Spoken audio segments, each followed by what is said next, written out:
اعوذ باللہ من الشیطان الرجیم بسم اللہ الرحمن الرحیم الحمد للہ رب العالمین وصلی اللہ علی محمد وآلہ الطاہرین اللہم صلی علی محمد وآل محمد وعجل.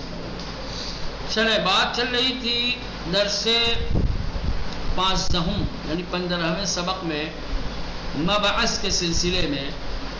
ٹھیک، مبعث کیا ہے، مبعث کسے کہتے ہیں، یہ ایک استاد اپنے شاگرد کو تفصیل کے ساتھ سمجھا رہا ہے، بتا رہا ہے.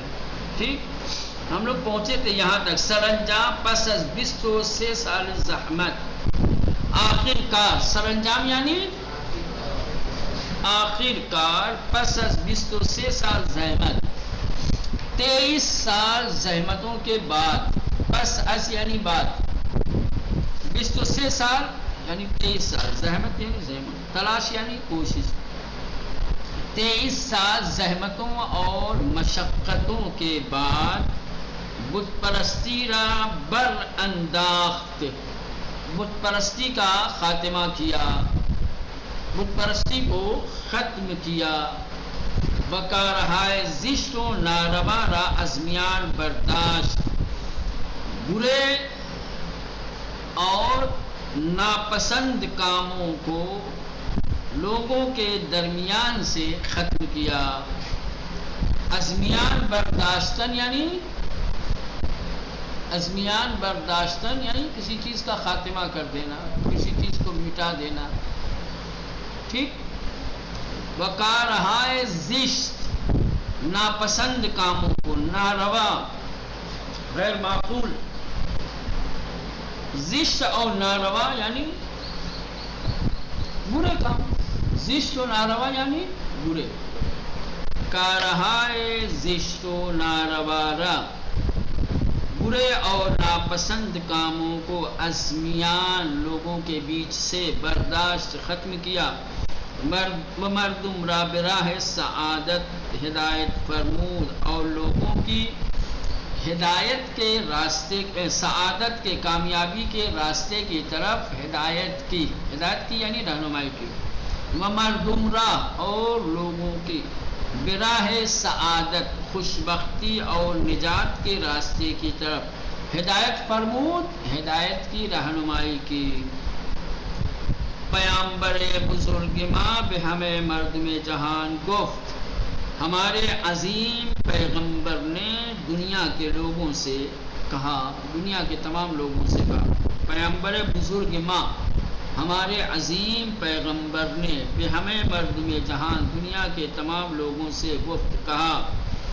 انسانہا از ہر رنگ و نجات، کہ انسان تمام رنگوں اور تمام قبیلوں کے، و ازہر کشور و زبانی کی باشن، اور چاہے جس ملک اور جس زبان کے ہوں، باہم برابر و برادرند، یہ سب برابر اور برادر ہیں، سب برابر ہیں، سب بھائی بھائی ہیں.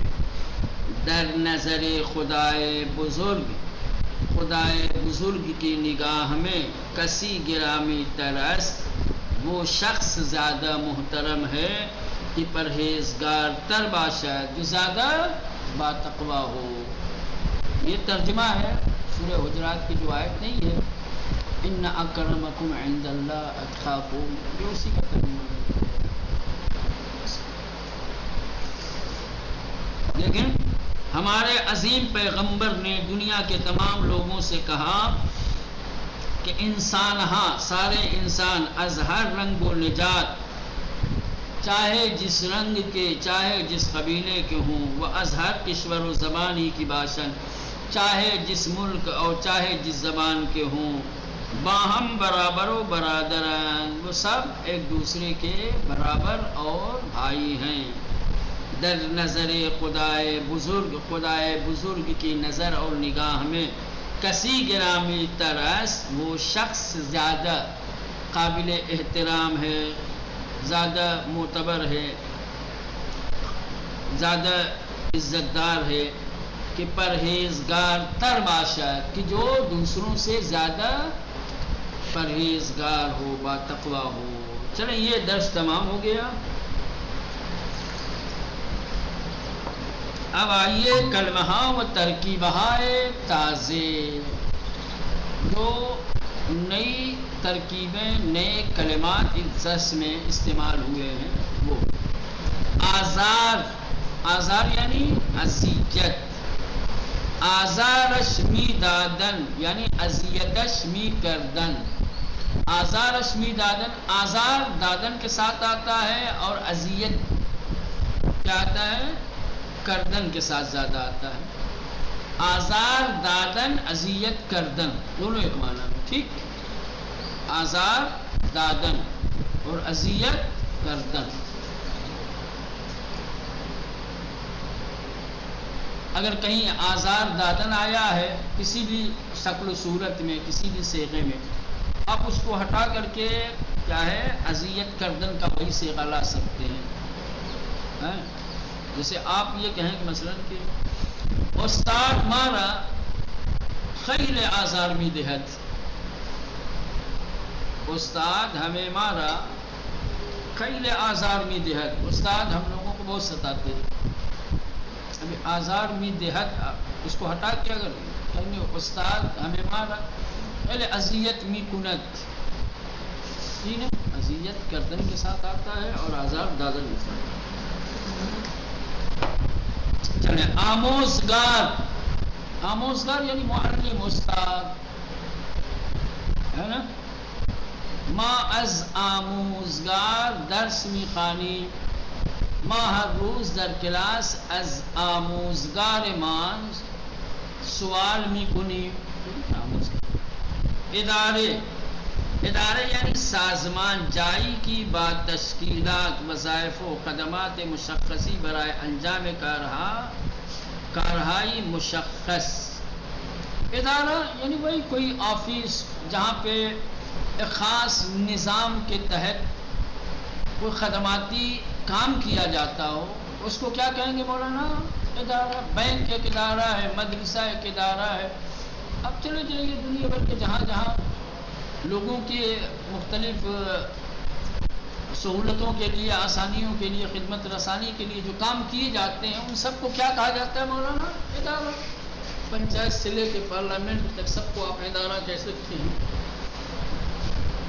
ہے نا. کیونکہ ہر جگہ کچھ قاعدے قانون ہوتے ہیں، کچھ نظام ہوتے ہیں، اسی بنائے ہوئے قاعدے قانون اور نظام کے مطابق وہاں لوگوں کی سہولتوں کے لیے، آسانیوں کے لیے کام کیے جاتے ہیں. ٹھیک. ازمیان برداشتن یعنی ازبین بردن، بر انداختن نابود کردن، یہ سب ایک معنی میں ہے. ٹھیک ہے. ازمیان برداشتن یعنی نابود کردن، ازبین بردن، بر انداختن. ایک ہوتا ہے انداختن، ایک ہوتا ہے بر انداختن. انداختن یعنی ڈالنا، گرانا، پھینکنا، ہے نا، کوئی چیز. بر انداختن یعنی ختم کر دینا، نابود کر دینا، تباہ کر دینا. تیر اندازی، اندازی کیا ہے؟ اندازی یہ انداختن والے سے، اس میں تیر پھینکا جاتا ہے.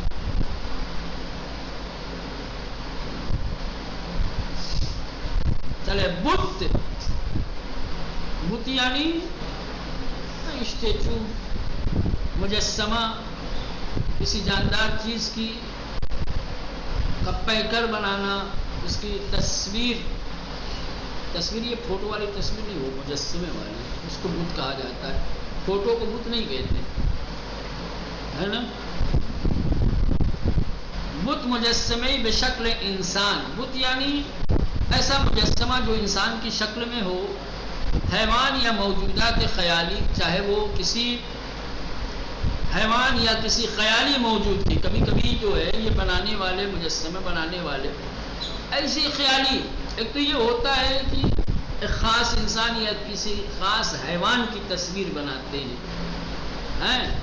ایک مطلب نہیں خیالی، ویسا انسان ویسا جانور ہے ہی نہیں دنیا میں، کسی نے اپنے خیال سے پیدا کیا، اس کا مجسمہ بنا دیا.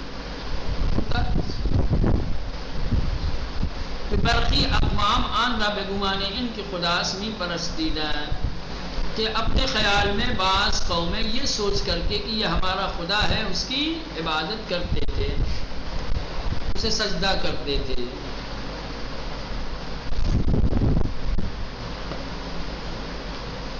بر انگیختن مبعوث کردن، بر انگیختن یعنی اٹھانا، مبعوث کردن، اس کا مطلب بھی وہی ہوتا ہے، اٹھانا۔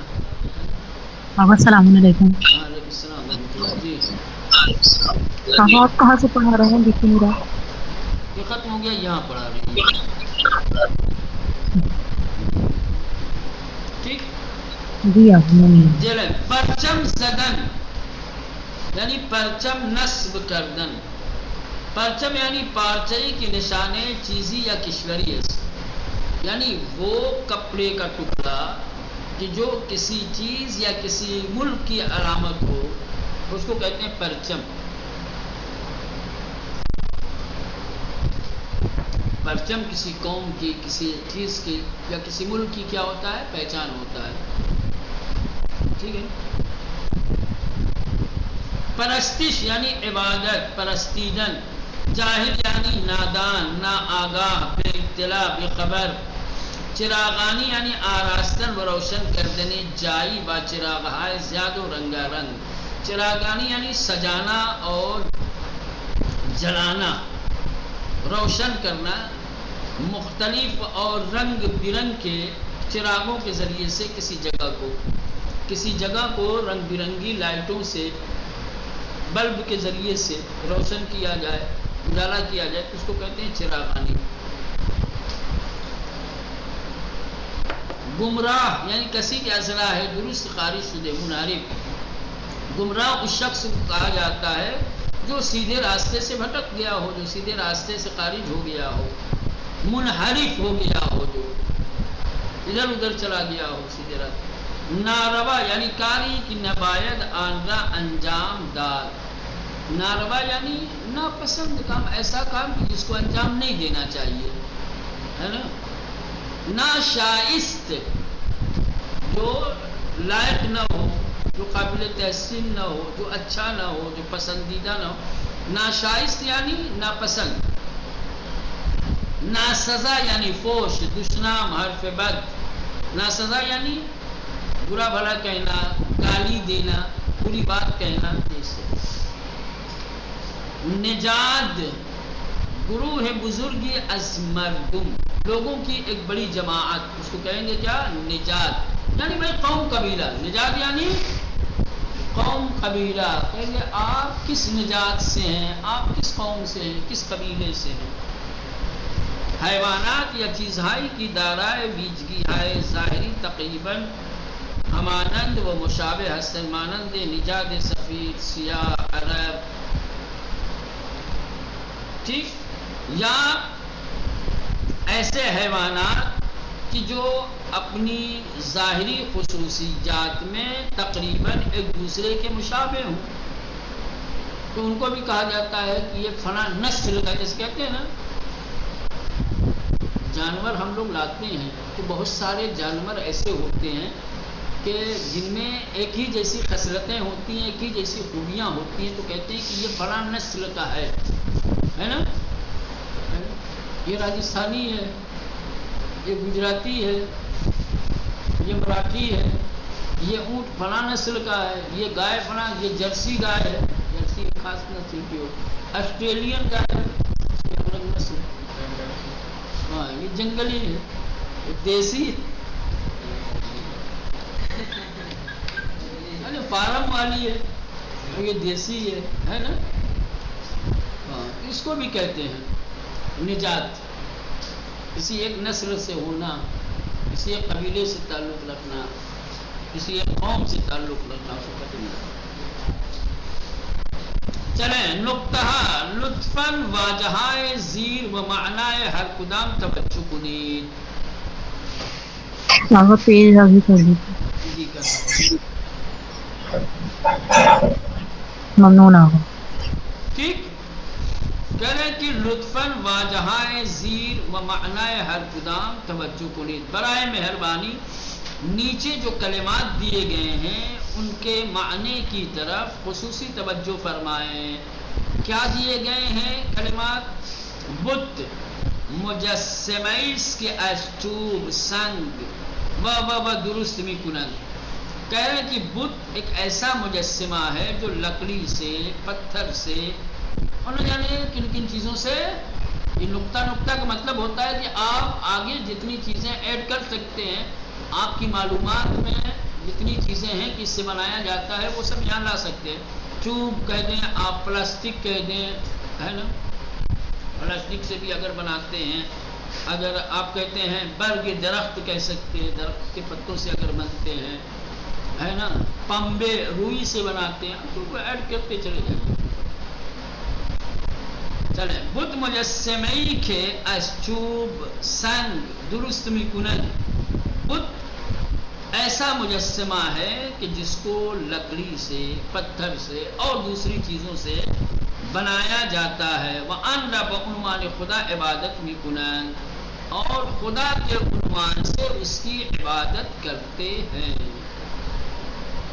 بت ایک وجود ہے، ٹھیک، جس کو الگ الگ چیزوں سے بنایا جاتا ہے اور پھر اسے خدا مان کر کے کیا کرتے ہیں؟ اس کی عبادت کرتے ہیں، ٹھیک، یہ بت ہو گیا۔ بت پرست به کسی میگویند که بت را به جای خداوند حقیقی میپرستد۔ بت پرست اس شخص کو کہتے ہیں کہ جو حقیقی خدا کی جگہ پر بت کی عبادت کرتا ہو۔ حقیقی خدا کی جگہ پر جو بت کی عبادت کرے اس کو بت پرست کہتے ہیں، ٹھیک، یعنی بت کی عبادت کرنے والا، بت کی بندگی کرنے والا۔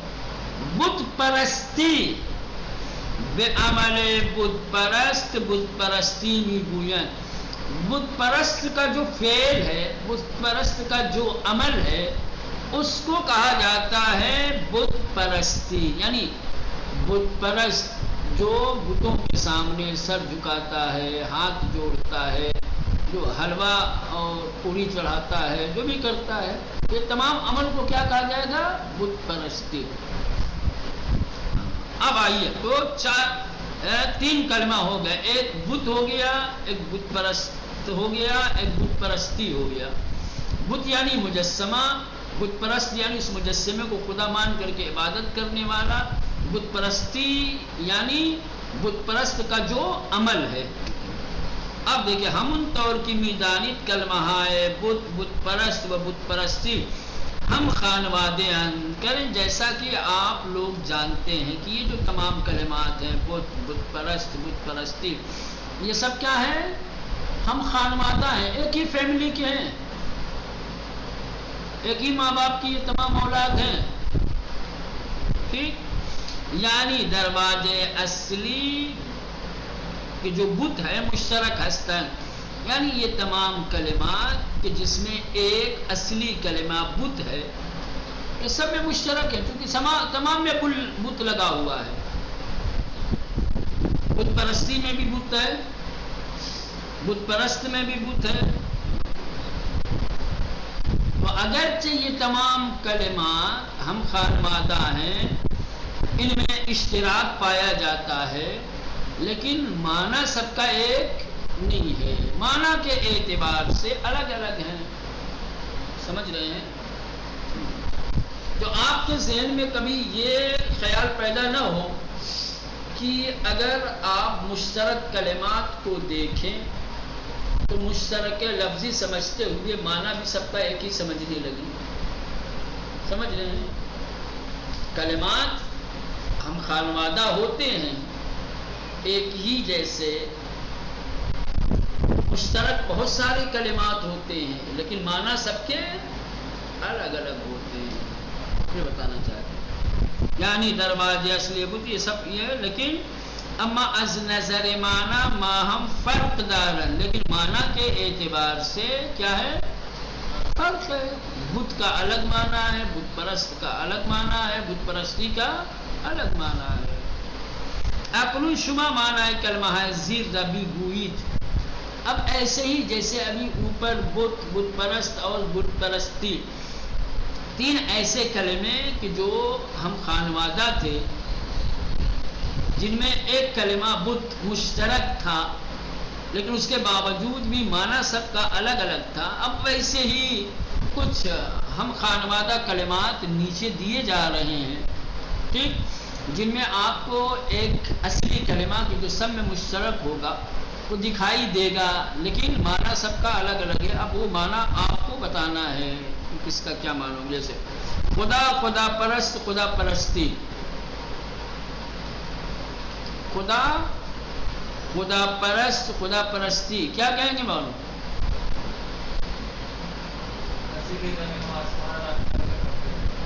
ہاں، خدا یعنی کسی کے خالق جہان است، کسی کے مارا خلق کر دے، کسی کے مارا آفریدے، ٹھیک ہے، موجودی کے جہان را آفریدے، خدا یعنی موجودی کے جہان را آفریدے۔ خدا ایک ایسی ذات ہے کہ جس نے کائنات بنائی ہے۔ خدا پرست یعنی کسی کے خالق جہان را بعنوان خدای حقیقی می پرستد، ٹھیک، خدا پرست یعنی کسی کے یا شخصی کے خالق جہان را عبادت می کند، پرستش می کند، می پرستد۔ اب الگ الگ کلمے جیسے چاہے، جس میں آپ کو سہولت ہو، جیسا جملہ بنا سکتے ہیں بنائیے، ٹھیک ہے مولانا۔ خدا موجودی کے جہان را خلق کر دے، خدا پرست یعنی شخصی یا کسی کے خالق جہان را بندگی می کند، خالق جہان را بعنوان خدا حقیقی می پرستد۔ خدا پرستی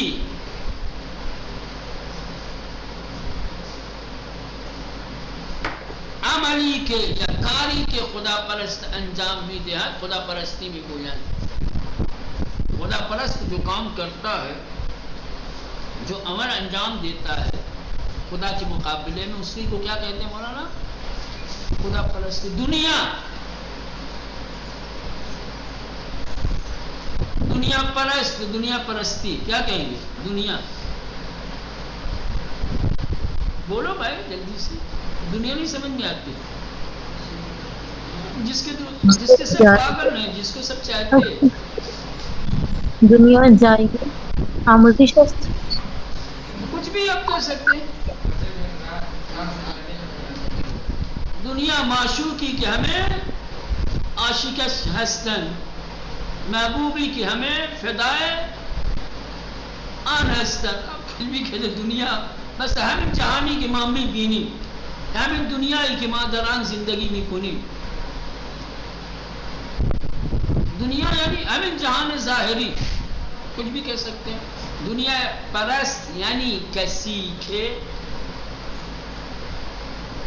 کے دنیا رہ بعنوان مطلوب خود کیا ہے؟ می خواہد یا مطلوب خود بندگی می کند، دنیا پرست، جس کے دل میں دنیا کی محبت ہو، جو دنیا کے لیے سب کچھ کرتا ہو، اس کو کہیں گے دنیا پرست۔ کسی کی فرشتے دنیا، کسی کے بندے دنیا، دنیا خدا ہے اور یہ اس کا غلام ہے، تو دنیا پرست ہو جائے گی، ٹھیک۔ دنیا پرستی، دنیا پر عملی کے دنیا پرست انجام می دہد، کیا ہے؟ دنیا پرستی، ٹھیک، سمجھ میں آیا؟ کیوں بھائی بولو، میں کیا کوئی مشکل پریشانی؟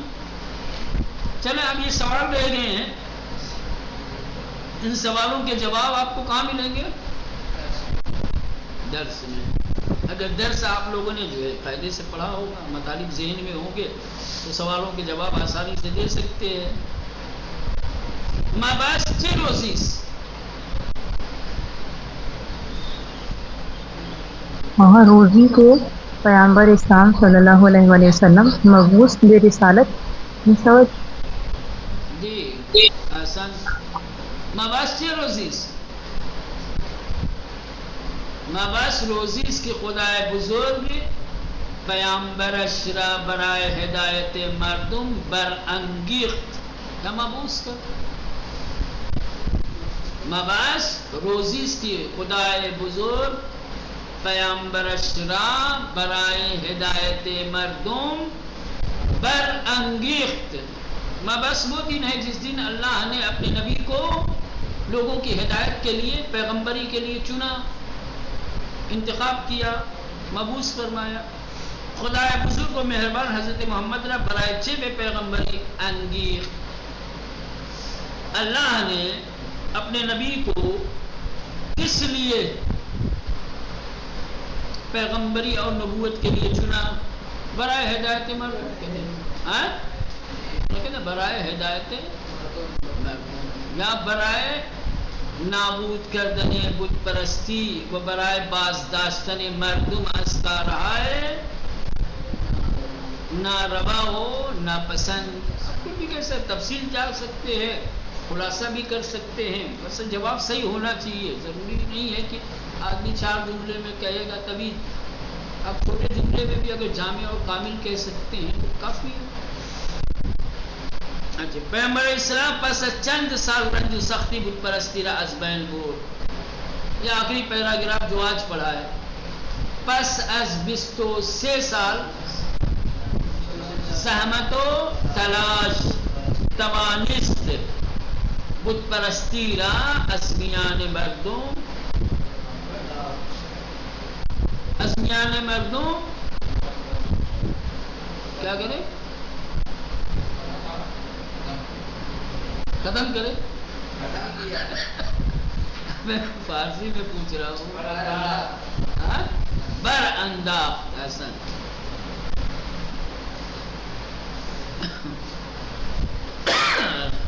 اسی بات بول دیتے بیچ میں کبھی کو.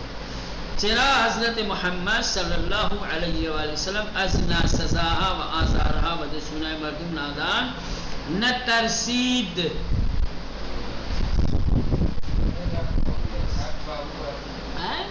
چون پیامبر میدانست که حق با اوست. چون پیامبر میدانست که حق با اوست. ختم. لذا از ناسزاها و آزارها و دشمنان مردم نترسید. حضرت محمد صلی اللہ علیہ وآلہ وسلم به مردم جهان چه گفت؟ آقا یہ کہیں لکھا ہوا ہے؟ جی آقا کہیں لکھا ہوا ہے؟ یہ سوال ہے نا. یہ کیسا نہیں لکھیں گا؟ ابھی تک متوجہ دیکھ نہیں پا رہا ہوں. یہ 5واں سوال آپ کی اسکرین پر. ممنون.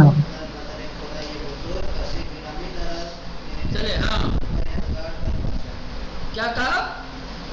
مردم از ہر نجات و از ہر زبان و از ہر کشوری کی باشد باہم برابر و برادر هستند یا برادر اند. کسی در نگاه خدای بزرگ گرامی تر است که از لحاظ تقوی بالاتر یا کسی کی پرہیزگاریش بیشتر است. اب این عبارت لانا چاہتے ہیں تو بالکل لاسٹ والا جملہ ہے. ٹھیک. چلیں اور کوئی سوال ہو، کوئی بات ہو.